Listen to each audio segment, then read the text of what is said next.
Hi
friends, কেমন আছো তোমরা? আশা করি সবাই ভালো আছো এবং সুস্থ আছো।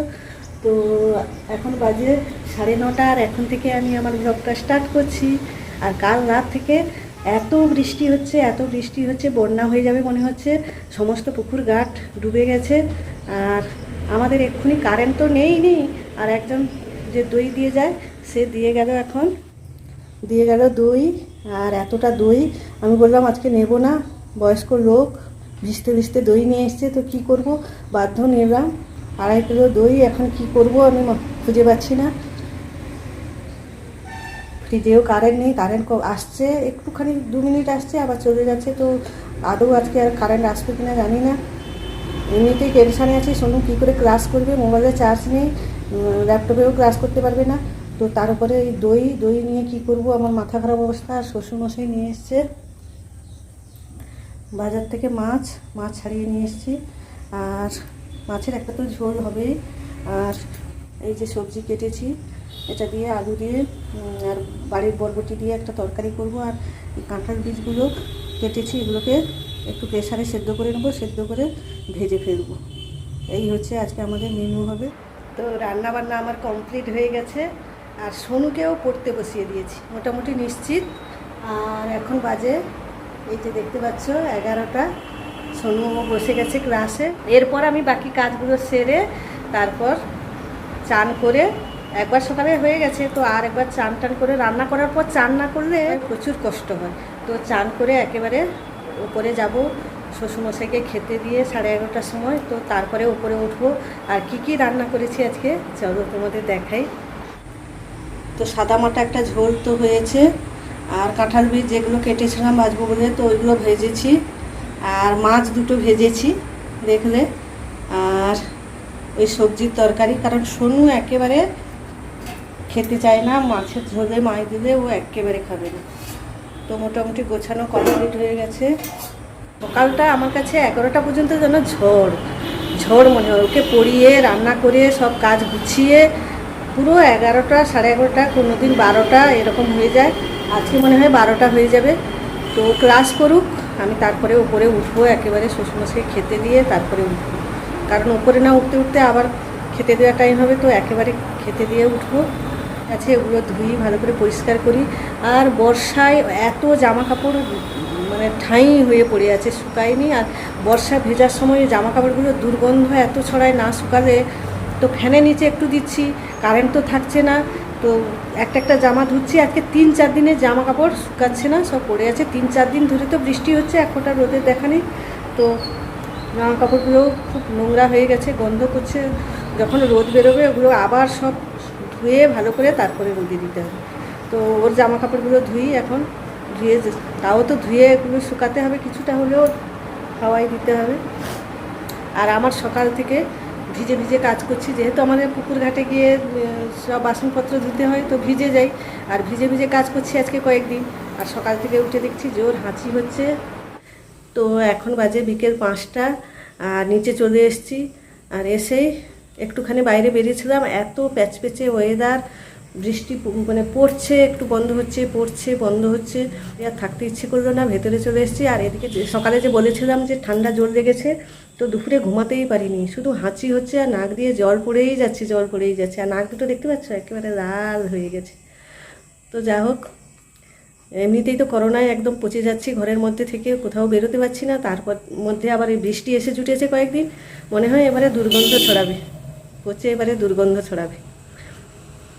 আর এমন আজকে ওয়েদার হয়ে আছে, কালকে তো প্রচণ্ড বৃষ্টি হয়েছে, একেবারে পুকুরগুলো ডুবিয়ে দিয়ে গেছে, আজকে মনে হয় একেবারে ভাসিয়ে নিয়ে যাবে একেবারে। তো একেবারে অন্ধকার হয়ে আছে, রাত্রে মনে হয় খুব জোর বৃষ্টি হবে, এমন ওয়েদার হয়ে আছে। তো পুকুরে বেশ বড় বড় মাছও আছে, কারণ হচ্ছে আমার শ্বশুরমশাই প্রত্যেক দিন আটটা গুলিয়ে খেতে দেন, তো মাছগুলো বেশ বড় হয়ে গেছে, অনেকগুলো মাছ ভেসে বেড়ায়, সব বড় বড় মাছ। আজকে মনে হয় রাত্রে সব চলে যাবে, কিছু করার নেই, প্রকৃতির সঙ্গে যুদ্ধ করে তো আর পারবো না আমরা, যা হয় হবে, কিচ্ছু করার নেই। তো চলো পুকুরগুলো কীরকম, মানে কালকে রাত্রের বৃষ্টিতে কী অবস্থা দেখাই, একদম কতটা জল জমেছে। তো অনেকটা বেরিয়ে গেছে সারাদিনে, কারণ মানে জল বেরোনোর খাল, মানে খাল নয়, সরু নালা মতো করা আছে, মানে সবাদের গ্রামের জল সব বেরোয়, তো আমাদেরও আছে বেরোনোর জন্য, তো কিছুটা কমেছে। সারাদিন ভারী বৃষ্টি হয়নি, তো টিপ টিপ টিপ টিপ করে যেহেতু বৃষ্টি পড়ছে, ভারী বৃষ্টি হয়নি, জল বেরিয়েছে, তো তাও কত জল জমে আছে। আমাদের এই বড় স্ল্যাবটা একেবারে ভর্তি হয়ে গেছে, এই যে, আর এই পাড়গুলো একেবারে ভিজে গেছে, এই যে এগুলোতে জল উঠে গেছে, উঠে গেছে, আরও এই দিকটা পর্যন্ত চলে গেছে। আর এই দিকে দেখো জল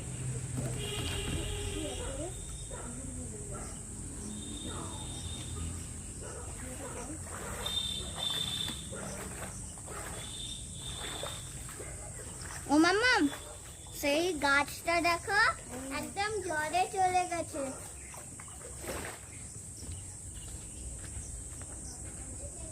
পুরো ডুবে গেছে, আমাদের ওই যে সিমেন্টিং করা ওগুলোও ডুবে গেছে, এই যে এতটা জল চলে এসছে, আরও উঠে গিয়েছিল, তো হচ্ছে নেমে গেছে। আর ওই পুকুরগুলো দেখো, পাশের পুকুরও ভর্তি হয়ে গেছে, দেখতে পাচ্ছ, এ পাশেও।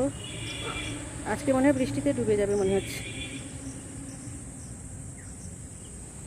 ফ্রেন্ডস, এখন বাজে 7টা, আর সোনু চলে এসছে পড়তে, আর একটা জিনিস তোমাদের দেখাবো। এটা প্রায় হোমওয়ার্ক পাঠাচ্ছে, কুইক ম্যাথের হোমওয়ার্ক পাঠাচ্ছে, আর এটা একটা জিনিস দেখাবো, সেটা হচ্ছে 3 বছর পরে খোলা হবে, যেটা আমি খুলবো। তো খুলি, যেটা হয়তো ভেঙে গেছে, তা কি হয়েছে আমি জানি না। খোলা হয়েছে 3 বছর পরে, প্রায় 3 বছর পরে খোলা হলো। খোলা হবে, খোলা হবে, আচ্ছা। তো দেখবে, 1 2 3। তোর মুখ তো দেখা যাচ্ছে না, তোর মুখ তো দেখা যাচ্ছে না। তো গেছে 100 বছর পরে হওয়ার পরে এইদিকে চলে এসে তুমি কথা বলো, তোমাকে তো দেখাই যাচ্ছে না। গেছে 3 বছর পরে খোলা হয়েছে, গেছে একটা জিনিস দেখাচ্ছি না। এটা হচ্ছে ভায়োলিন, দেখেছো? এরকম দেখালে কি দেখা যাচ্ছে? এই যে মামা বার্থডেতে গিফট দিয়েছিল। এটা হচ্ছে যখন ওরা ক্লাস স্ট্যান্ডার্ড 1-এ, ক্লাস 1 যেটা, তো ক্লাস 1-এ যখন উঠে গেল, তখন হচ্ছে এদের এক্সট্রা কো কারিকুলাম অ্যাক্টিভিটিস হিসেবে মানে ডান্স নিতে পারো। আগে ডান্স ছিল, তো তখন এরা যে ভায়োলিনটাও নিতে পারো, বেহালা, তো এটাও নিতে পারো। তো ও তখন বায়না করলো যে আমি আমি ভায়োলিন নেব। ঠিক আছে, ওর মামা তখন বললো যে ঠিক আছে, ও যখন নেবে আমি কলকাতা থেকে একটা এনে দেবো, ওর বার্থডেতে গিফটও হয়ে যাবে আর এনে দেবো। ঠিক আছে, এনে দিল। তো আমি বললাম যে বেশি দামের আনবি না, কারণ হচ্ছে বাচ্চা তো ক্লাস 1-এ, মানে কতটুকু বাচ্চা, তো ভেঙে দেবে, মানে ভেঙে দেবে বলতে এটা ভাঙবে না, এই তারগুলো ছিঁড়ে দেবে, তো এই জন্য একটু কম দামের আনবি, 4000 টাকার মধ্যে আনবি। তো এরকম 4000 টাকার মধ্যে এটা দাম নিয়েছিল। তো কয়েকদিন, মানে কয়েকবার পাঠিয়েছি আর কি, যতবার পাঠিয়েছি তার ছিঁড়ে নিয়ে চলে এসছে। 2বার সারানো হয়ে গেছে, অলরেডি 2বার সারানো হয়ে গেছে। আবার যখন পাঠাতাম, মানে কি শিখেছে আমি জানি না, প্রত্যেকবারে তার ছিঁড়ে নিয়ে চলে আসতো। তো রেগে বললাম যে আর তোকে ভায়োলিন শিখতে হবে না, স্ট্যান্ডার্ড টু থেকে আমি বলছি তুই এখন ডান্স কর, যখন ক্লাস 5-এ উঠবি তখন তুই এটা নিয়ে যাবি, তখন তুই অনেকটা বুঝতেও শিখে যাবি, তো ভাওলিনটা ঠিকঠাক বাজাতেও পারবি। আর সারেগামা পা, হারমোনিয়ামের সারেগামা পা শেখা আর এটার মধ্যে শেখার মধ্যে পার্থক্য আছে। তো এই জন্য আমি বলছি তুই একটু বড় হ, তো তখন তুই বুঝতে পারবি। আর ছিঁড়েও ফেলবি না, বারবার এরকম সারাতেও যেতে হবে না। আর এখানে তো মিস্ত্রি পাওয়া যায় না, নিয়ে কিন্তু যেতে হয়। তারপরেও 3 বছর থাকার পরে একটা তার এই হয়েছে খারাপ, তো নিয়ে যেতে হয় কাঁথি। এমনি 3টা তারে একবার বাজিয়ে দে। এখানে তো হয় না, নিয়ে যেতে হয় কাঁথি। করোনার আগে স্যার বললো যে ও যখন ভাওলিনটা কিনে ফেলেছে তো আমাকে দেবেন, আর আমি একবার সারিয়ে নেবো আর ওকে একটু ভালো করে আমার কাছে বসিয়ে শেখাবো, এরকম বললো। স্যারের বাড়ি হচ্ছে এই আমাদের বাড়ি থেকে কাঁথি থেকে একটু যেতে হবে, এইদিকেই বাড়ি, বাসে যাতায়াত করতাম। তো কথা হয়েছিল, তারপর তো করোনা হয়ে গেল। ঠিক আছে স্যার, তাহলে আপনি একটু ভালো করে, আমি তো কিছু জানি না ভাওলিন সম্বন্ধে, হারমোনিয়াম জানি, সারেগামা এগুলো শেখাতে পারবো, হারমোনিয়াম ধরে গান করতে পারবো, ওই করতে, কিন্তু ভাওলিনটা একেবারে নতুন, কোনোদিনই বাজাইনি। একবার দেখে নিলে হয়তো ওদের এগুলো হয়তো টিউনগুলো সারেগামা পাটা ওইটা দেখে নিলে হয়তো তারপরে শেখানো যাবে, তো গানের সুর কিন্তু জানি না। আর হচ্ছে আপনি একটু প্রথমে ধরিয়ে দেবেন ওর কাছ থেকে, তারপর হয়তো আমি বিভিন্ন নেট ঘেটে টেটে একটু শিখে নেবো, কিন্তু ছিঁড়ে ফেলছে বারবার, এটা সমস্যা হচ্ছে। তো স্যার বললো ঠিক আছে, আমাকে দেবেন, আমি সারিয়ে টারিয়ে নিয়ে আসবো আর ওকে একটু ভালো করে আমি শেখাবো। তারপর তো করোনা হয়ে গেল, প্রায় 2 বছর, 1 বছর গত বছর বন্ধ, এবছরও তো কয়েক মাস ক্লাস হয়ে গেল। তো কাল থেকে আবার নতুন শুরু হবে। তো আজকে বিকেলবেলা স্যার অনলাইনে হবে, তো অনলাইনে হবে না অফলাইনে হবে নাকি, স্কুলে শুরু হয়ে গেছে নাকি, তো হচ্ছে অনলাইনে হবে। অনলাইনে তো ক্লাসই হচ্ছে, হ্যাঁ। তারপর দিয়ে বললো যে অপশান চুজ করতে, ও বলছে মা কি নেব। আমি বললাম যে না তুই ভাওলিনটা নিস না, কেন ভাওলিন তো এই মুহূর্তে সারাতে যাওয়াও সম্ভব না, যদিও স্যার শেখাবে তো দেখে হয়তো কিছুটা শেখাতে পারতাম, কিন্তু প্রায় ছিঁড়ে ফেলবি, আর আমিও সারাতে যেতে পারবো না, কাঁথি যেতে হবে সারাতে, বারবার তুই ছিঁড়ে ফেলবি। তার থেকে এই বছরটা করে নে, স্যারের কাছে গেলে স্যার তখন ছিঁড়ে ফেলে কী হবে, স্যারকে দিয়ে দিলাম, স্যার সারিয়ে নিয়ে আসে, স্যার এগুলো করে যার এই হয়ে যায়। তো এই জন্য আর ডান্সটা নিয়ে নেই এই বছরটা, আর একে এখন ভাওলিনটা কাল থেকে যদি ক্লাস করে ভাওলিন, আর যদি সারাতে পারি তখন স্যারকে ফোন করে বলবো যে আমি ডান্স থেকে ভাওলিনে যাব, তখন তাহলে ফোন করে বলবো সারানো হোক। আর দিয়ে এই জন্য ভাওলিনটা আজকে বার করেছে, দেখে একটা তার ছেঁড়া, আমি দেখি ভাওলিনটা ঠিকঠাক আছে কিনা, তো তার ছেঁড়া, এই জন্য ডান্স নিয়েছে অপশান, ভাওলিনটা নিল না, একটু মনটা খারাপ বেচারা। আমারও ইচ্ছে ছিল ভাওলিনটা ভালো করে শিখুক, আসলে চাপও হয়ে গেছে। ভাওলিন আমাদের এখানে অনেকে শেখে, 2-4 জন শিখে, সব কাঁথি যেতে হয়, কাঁথিতে গিয়েই তারপর হয়ে যাবে বাবা, কাঁথি গিয়েই শেখে। তো কাঁথি একে আবার নিয়ে যেতে হবে, সময় কোথায়, এরকম সময় তো থাকে না, যখন ক্লাস হয় তখন সময় থাকে না। তো বড় হোক, ভাওলিনটা শিখবে ও, এই জন্য ভাওলিনটা আজকে বের করেছে। এগুলো ব্যাগগুলো ছিঁড়ে গেছে, 3 বছর যদি না ইউজ করা হয়, যে কোনো জিনিস ব্যাগ রাখবে, চামড়ার যেগুলো ব্যাগ বা ফোমের ব্যাগ, এগুলো নষ্ট হয়ে যায়, ইউজ না, যত ইউজ করবে এগুলো ভালো। জুতো যেমন ইউজ করলেই ভালো, জুতো যদি নতুন অবস্থায় রেখে দাও, তারপর যখন করবে একদম ফুলে ফুলে পড়ে যাবে, নষ্ট হয়ে যায়। তো এগুলো সেরকম ইউজ করা হয়নি বলে এই যে আর ছিঁড়ে গেছে। তো এই হচ্ছে পরিস্থিতি, কাল থেকে শুরু হচ্ছে। ডান্সটা করুক, ডান্স ও ছোট থেকে একদম খাট ফাটিয়ে দিত, ছোট্টবেলা যখন একদম 1.5 বছর 2 বছর বয়স, খাট ফাটিয়ে দিত, এই জন্য ডান্সে ভর্তি করেছিলাম। আমাদের এখানে ডান্স শিখতো, কিন্তু এই যা ভর্তি করে দেওয়া মানে এর সমস্ত আগ্রহ একদম গায়েব হয়ে যায়, যখন চাপ পড়ে যায় সব আগ্রহ এর গায়েব হয়ে যায়, ভাওলিনের মতো। তো এই জন্য ডান্সটা আর তেমন করে আর এগোনো হয়নি। স্কুলে হয় নামমাত্র, অনেক বাচ্চার মধ্যে কে কীরকম করছে, অতটা 50 জন বাচ্চাকে এত স্যার খেয়াল রাখতে পারেনি, নম শেখায়, সেইটা আর কি। স্পেশালভাবে শেখালে ঠিক হতো, কিন্তু আমি ডান্সটাকে আর এগোবো না, আমার ভাওলিনটা শেখানোর ইচ্ছা। দেখা যাক, ক্লাস 5-এ উঠুক, তারপরে দেখা যাবে। এইটাকে একটু সারিয়ে নেবো, আর ততদিনে পরিস্থিতি যদি স্বাভাবিক হয় হবে। তো ব্লগটাকে আজকের মতো আচ্ছা সোনু একবার বাজিয়ে শোনাবে, কিন্তু আমি নিচে রাখবো, পড়লে এখানে বসে করো, এখানে বসে করো। ভাওলিনটা এরকম রাখতে হয় তো, ভাওলিন ওপর দিকে ধরতে হবে। দেখো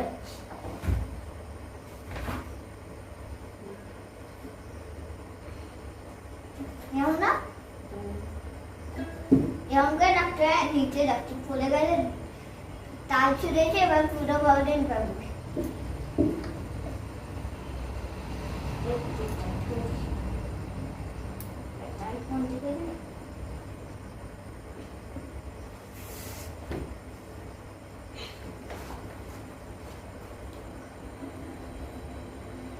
মুড়িগুলো তোলা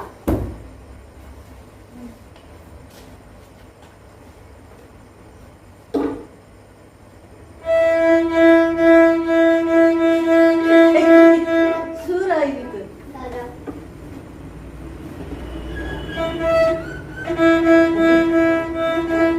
কাঠের ইয়ে করছিস রান্না করছিস, কাঠের রান্না করছে। কাঠ আর অনেক শুনে নিয়েছে, বন্ধুরা অনেক শুনে নিয়েছে। আর বন্ধ করবে, এখনো শিখেনি ঠিকঠাক, তো ঘষছে, এরকম ঘষছে। তো আজকের মতো ব্লগটাকে এখানে এন্ড করে দিচ্ছি, দেখা হবে নেক্সট ব্লগে। ততক্ষণের জন্য টাটা, বাই বাই।